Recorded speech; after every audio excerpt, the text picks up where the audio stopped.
اکثر یہ سوال کیا جاتا ہے کہ شب برات کی رات قبرستان جانا جائز ہے یا نہیں؟ تو اس سوال کا بہت ہی آسان جواب ہے کہ ہم قرآن و سنت کی طرف رجوع کریں گے کہ قرآن اور سنت کے اندر اس رات کو قبرستان جانا منع تو نہیں کہیں لکھا۔ تو جب ہم قرآن اور سنت کی طرف رجوع کرتے ہیں تو قرآن اور سنت کے اندر کہیں بھی اس بات کا ہمیں ثبوت نہیں ملتا کہ شب برات کی رات قبرستان نہیں جانا چاہیے۔ تو جب کسی بات کے بارے میں قرآن اور سنت خاموش ہوں تو وہ کام شریعت کی روشنی کے اندر مباح ہوتا ہے،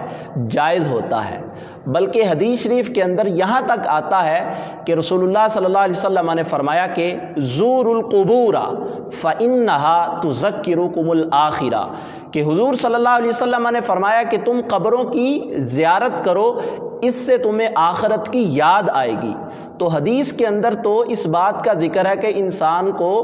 قبروں کی زیارت کے لیے جانا چاہیے کہ جو اس کے والدین یا عزیز و اقارب رشتہ دار دنیا سے جا چکے ہیں، اس سے انسان کو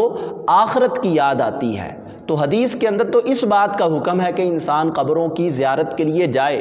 اور اس کے لیے کوئی ٹائم نہیں مختص کیا گیا کہ صبح کو نہیں جانا چاہیے، شام کو نہیں جانا چاہیے یا دوپہر کو نہیں جانا چاہیے، بلکہ مطلق حکم ہے، کیونکہ وہ شب برات کی رات ہو، عید الفطر کی رات ہو، عید الاضحیٰ کی رات ہو، جمعے کا دن ہو، کسی بھی ٹائم آپ قبروں کی زیارت کے لیے جا سکتے ہیں، وہاں جا کے ایصال ثواب کر سکتے ہیں۔ اور دوسری طرف جو شب برات کی رات ہے، اس رات قبرستان جانا یہ خود حدیث سے بھی ثابت ہے۔ سنن ابن ماجہ کے اندر حدیث شریف موجود ہے، سیدہ عائشہ صدیقہ رضی اللہ تعالی عنہا فرماتی ہیں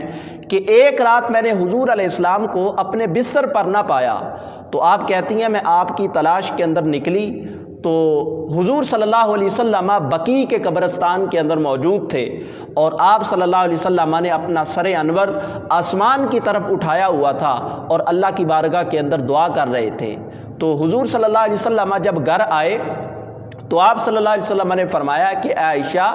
کیا تمہیں یہ اندیشہ ہوا ہے، تمہیں یہ خوف لاحق ہوا ہے کہ اللہ اور اس کا رسول تمہارے ساتھ زیادتی کریں گے؟ تو حضرت عائشہ رضی اللہ تعالی عنہا نے کہا کہ یا رسول اللہ صلی اللہ علیہ وسلم، مجھے اس بات کا اندیشہ نہیں، میں نے تو یہ گمان کیا تھا کہ شاید آپ کسی اپنی اور زوجہ کے ہاں تشریف لے گئے ہیں۔ تو حضور صلی اللہ علیہ وسلم نے فرمایا عائشہ، یہ اتنی بابرکت رات ہے کہ ان اللہ ینزل لیلۃ النصف من شعبان الی السماء الدنیا فیغفر لاکثر من عدد شعر غنم کلب۔ عائشہ، اللہ رب العزت شعبان المعظم کی 15ویں رات کو آسمان دنیا کے اوپر خاص جو ہے وہ نزول اپنا فرماتا ہے، اور قبیلہ بنو کلب کی بکریوں کے جتنے بال ہیں اللہ تعالیٰ اس رات ان بکریوں کے بالوں سے بھی زیادہ اپنے بندوں کی بخشش فرماتا ہے۔ تو رسول اللہ صلی اللہ علیہ وسلم سے بھی شب برات کی رات یعنی شعبان المعظم کی 15ویں رات قبرستان جانا ثابت ہے کہ رسول اللہ صلی اللہ علیہ وسلم بقیع کے قبرستان کے،